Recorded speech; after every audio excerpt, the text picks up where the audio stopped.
بسم الله الرحمن الرحيم. الحمد لله والصلاة والسلام على رسول الله محمد وآله وصحبه ومن اهتدى بهداه. اللهم أرنا الحق حقا وارزقنا اتباعه وأرنا الباطل باطلا وارزقنا اجتنابه. السلام ورحمة من رباني قوي بالوليات ليبت كان بريات برس لواني فقه قيشتي نواني سيزدهم كلو واني دا باسي السنة كان نويج دكين لدرسي بيشوتر باسي ركنا كان مان كركا قلت مان ركنا كان اوشتانن كهر كاميشان لنويج دا ترك بكري نويجك بطالة و لشويني ترك كردني ركنك یان دەبێت نوێژەکە دووبارە بکرێتەوە. ئەوانەی ئەمڕۆ باسییان دەکەین سوننەتەکانی نوێژن، واتە ئەگەر ئەنجامیان دەین نوێژەکەمان خێرێکی زیاتر و بەرەکەتێکی زۆرتر و پاداشتێکی گەورەترمان بۆ دەنووسرێ. کاتێکیش کە ئەو سوننەتانە ناکەین هیچ گوناحێکمان ناگاتێ و لە فەرزیەت و واجبیەتی نوێژەکەشمان هیچ کەم نابێتەوە، بەڵام بێگومان ئەگەر بکرێ سوننەتەکان ئەنجام دەین سنت ئەنجامدان هەم دەبێتە هۆکاری ئەوەی کە ڕوکنەکان بە مەزبوطی بکەین و هەمیش پاداشتی نوێژەکەمان و ئەجری نوێژەکەمان گەورەتر و زۆرتر دەبێت. سنەتی یەکەم کە لە نوێژدا بیکەین باشە بریتیە لە دەست بەرزکردنەوە لە چەند حاڵەتێکدا. یەکەمیان تەبەن کاتێک کەدا دەبەستینە نوێژ، کاتێک کەدا دەبەستینە نوێژ ئەڵڵاهو ئەکبەری دابەستنە نوێژ دەکەین، سنەتە لەگەڵ گوتنی ئەڵڵاهو ئەکبەرەکە یان پێش گوتنی ئەڵڵاهو ئەکبەرەکە دەستمان بەو شێوازە سەری پەنجەکانت لە ئاستی گوێی دابێ، ئەوەت لە ئاستی شانت دابێ ئاوا ئەڵڵاهو ئەکبەر، یان دەکرێ بڵێ ئاوا ئەڵڵاهو ئەکبەر. هەردوو شێوازەکەی ئاساییە. ئەوە یەکێکە لە سونەتەکانی پێغەمبەر صلی الله عليه وسلم کە زیاتر لە 50 سەحابە ئەو فەرمودانەیان لە پێغەمبەرەوە صلی الله عليه وسلم گێڕاوەتەوە و عولەما و زانایان یەکدەنگن لەسەر ئەوەی کە لەگەڵ ئەڵڵاهو ئەکبەری دابەستنە نوێژدا سونەتە دەستمان یا دەستەکانمان بەو شێوازە بەرز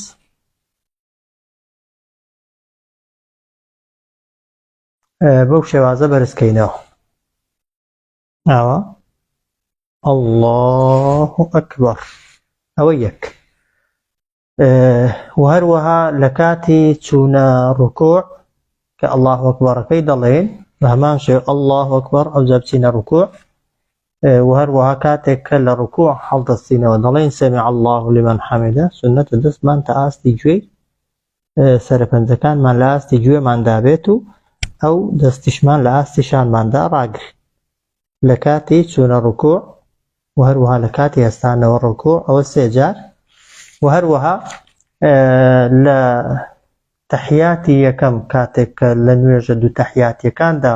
هەڵدەستینەوە پێشەوەی دابەستینە فاتیحای سنەت وایە جارێکی دیکە لەگەڵ ئەڵڵاهو ئەکبەری هەستانەوە دەستەکانمان بەرزکەینەوە و ئەو جار دەستمان بگرین. کەواتە سنەتی یەکەم لە سنەتەکانی نوێژ بریتیە لە دەست بەرزکردنەوە لە کاتی گوتنی 4 ئەڵڵاهو ئەکبەر. یەکەمیان ئەڵڵاهو ئەکبەری دابەستنە نوێژ، دووهەمیان لە کاتی ئەڵڵاهو ئەکبەر کردن بۆ چوونە ڕوکوع، سێهەمیان لە کاتی هەستانەوە لە ڕوکوع و گوتنی سەمیع الله لمن حەمیدە ربنا ولك الحمد، چوارەمیان کاتێک کە تەحیاتی یەکەم دەخوێنین و هەڵدەستینەوە بۆ ڕکعاتی سێهەم پێش ئەوەی دابەستینە فاتیحای لەگەڵ ئەڵڵاهو ئەکبەرەکە بەو شێوازە دەستمان بەرز بکەینەوە. و هەموو عولەما دەفەرمون ئەو سنەتە بۆ پیاوان و بۆ ئافرەتان وەکو یەکە و تەوەن هیچ جیاوازیەک نییە لە جێبەجێکردنی ئەو سنەتە بۆ پیاو و بۆ ئافرەت. خاڵێکی دیکە و یەکێکی دیکە لە سنەتەکان بریتیە لە دانانی دەستی ڕاست لەسەر دەستی چەپ لە کاتی خوێندنی فاتیحادا. ئەوە گومانی تێدا نییە، 20 فەرمودەی صحی پێغەمبەرمان هەیە صلی الله عليه وسلم کە 18 سەحابە دەیگێڕنەوە کە پێغەمبەری خوا صلی الله عليه وسلم لە کاتی خوێندنی فاتحادا دەستی ڕاستی لەسەر دەستی چەپی داناوە. بەڵام لەکوێ دەستی داناوە؟ بێگومان فەرمودەی صحیح پێغەمبەرمان هەیە صلی الله عليه وسلم و لە مەذهبی ئیمامی شافعیدا پێغەمبەر لەژێر سینگ، واتە سەر ناوەک سینگنا لەژێر سینگ لە کاتی فاتحادا دەستی گرتووە. فەرمودەکان صحیحن و هەروەها لە مەذهبی ئەبوو حەنیفەدا کە فەرمودەکانی ئەویش هەر صحیحن دەفەرمێن لەژێر ناوەک، واتە بەو شێوازە پێغەمبەری خوا صلی الله عليه وسلم دەستی گرتووە کە ئەو دوو شێوازی زۆر باون و فەرمودەی صحیحی پێغەمبەری صلی الله عليه وسلم زۆر لەسەرن. هەندێک فەرمودەی دیکەی پێغەمبەریشمان هەن صلی الله عليه وسلم کە پێغەمبەری خوا لە کاتی نوێژدا لەسەر سینگ دەستی گرتووە کە بەداخەوە ئێمە فترەیەک پێمان وابوو و خەڵکێک پێی وابوو ئەو کەسەی کە دەستی لەسەر سینگ نەگرێ نوێژەکەی لەوانەیە هەر تەواو نەبێت، یان پێیان وابوو ئەسڵی سونەتەکە تەنها ئەوەی کە دەست لەسەر سینگ بگیرێ. ئەو فەرمودانەی کە باسی ئەوە دەکەن دەست لەژێر سینگ بگری و ئەوانەی کە باسی ئەوەی دەکەن دەستمان لەژێر ناوەک بگرین فەرمودەکان زۆر زیاترن، وەروەها دەرەجەی سیحەتەکەشیان زۆر بەهێزترە. بەڵام هەرچۆنێکی بێ هەموو حەدیثەکان صحیحن و دیارە پێغەمبەری خوا صلی الله عليه وسلم یەک شێوازی دەستگرتنی بەکار نەهێناوە. دەکرێت لەژێر ناو کت دەست بگری، هەر ئیعتیادیە لەژێر سینگت دەست بگری، ژێر سینگ سەر ناوکت دەست بگری هەر دروستە، و لەسەر سینگیش دەستت بگری بێگومان هەر دروستە و هەمویان سنەتی پێغەمبەرن صلی الله عليه وسلم. بەڵام بە هیچ کامێک لەوانە تەبعاً نوێژ ئەگەر نەشی گیری تەبعاً دەستت هەر نوێژ بەتاڵ نابێتەوە، پاشان لە هەر شوێنێک لەو پێشەوەی سینگت و سکت دەستدانە هێر ئیعتیادیە و پێغەمبەری خوا صلی الله عليه وسلم دیارە شێوازە زۆر بزۆرەکانی تاقی کردوونەتەوە، هەمووشیان سنەتن و دەستگرتن ڕاست بخەینە سەر چەپ، لەنا بەعکسیشەوە چەپیش بخەیە سەر ڕاست، تەبعاً وەکو دروستی هەر دروستە نوێژی پێ بەداڵ نابێتەوە، دەست هەر نەشگری تەبعاً نوێژی هەر پێ بەتاڵ نابێتەوە. بەڵام سنەت وایە دەستی ڕاستمان لەسەر دەستی چەپدانەین، بەڵام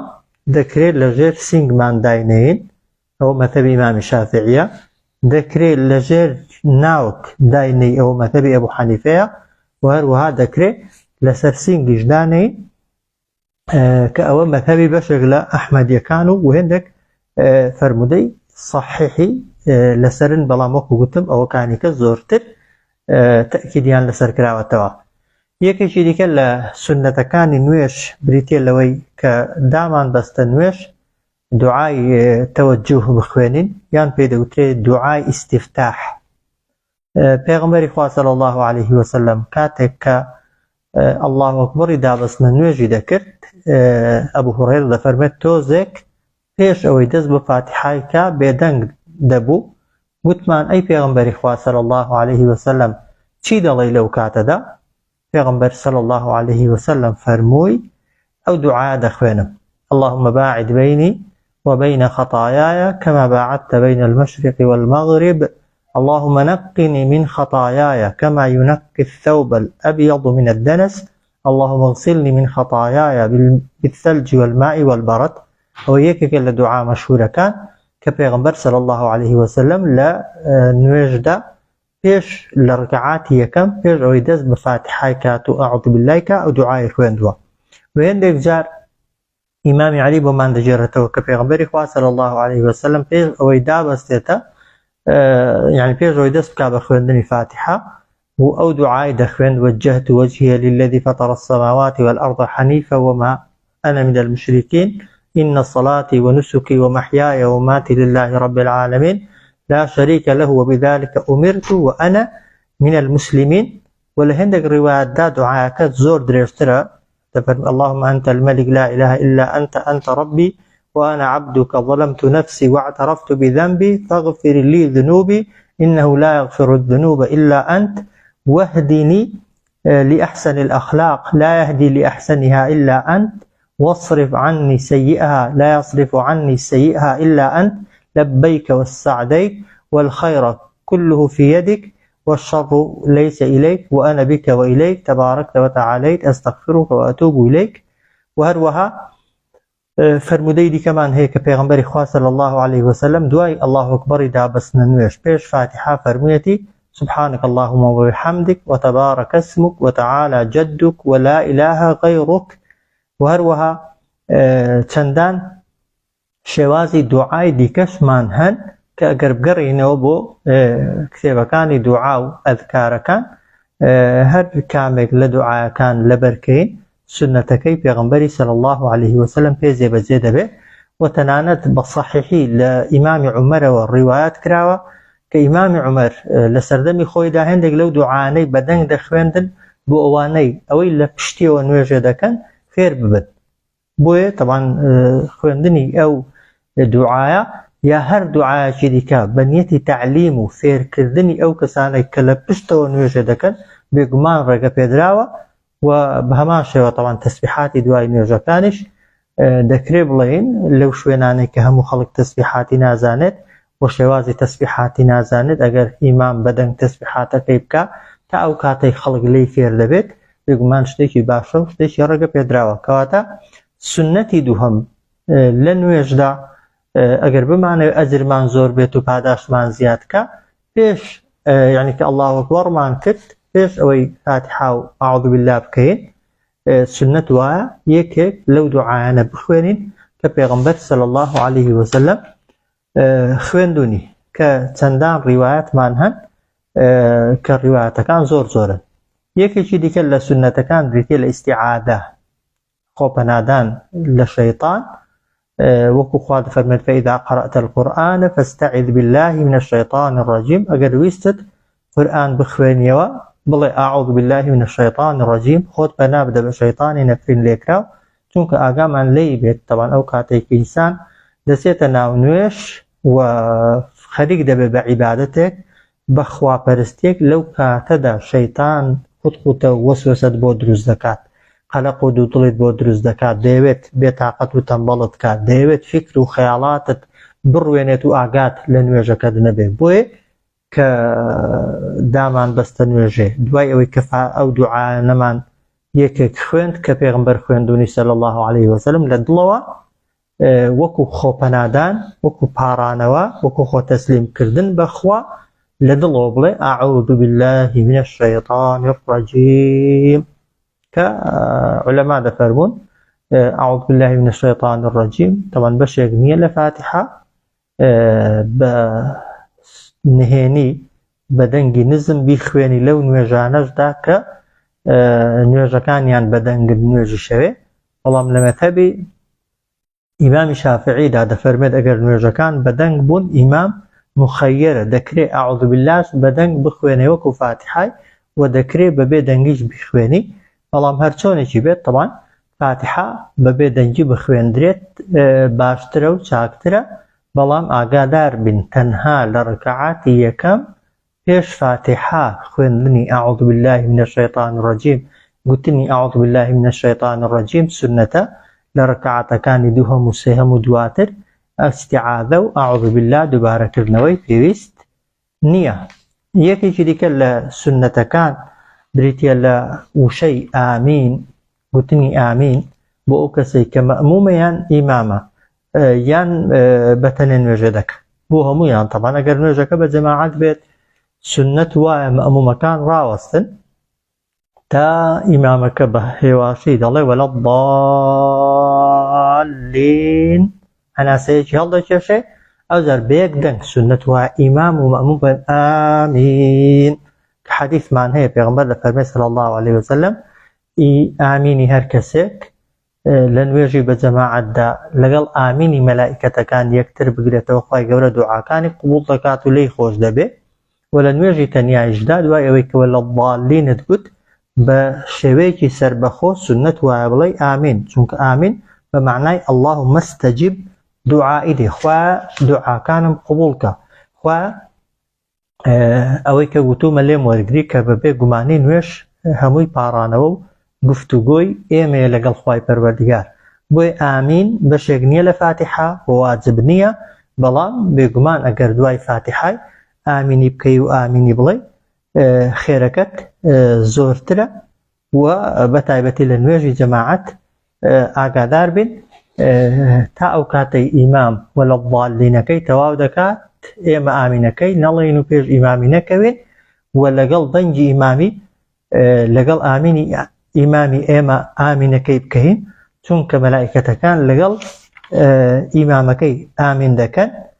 وحديث صحيح پیغمبر فرمى صلى الله عليه وسلم فمن وافق تأمينه تأمين الملائكة غفر له ما تقدم من ذنبه هر کەسێک ئامینەکەی لەگەڵ ئامینی مەلائیکەتەکانی یەکتری گرت خوای گەورە لە گوناهەکانی پێشووی خۆش دەبێت. فرمودەی کەمان هەیە دەفەرمێت إذا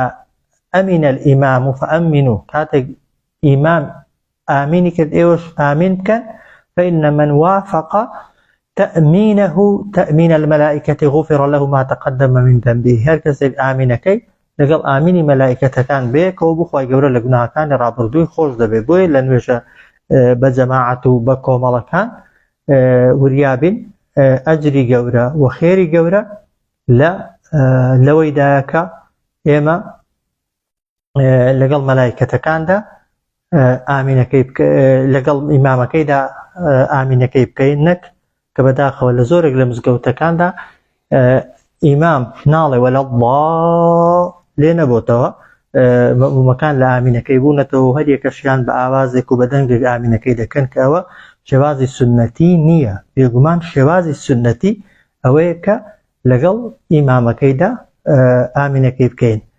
وشەی ئامینیش بە معنای اللهم استجیب دێ یعنی خوایە ئەو دوعانەی کە کردو من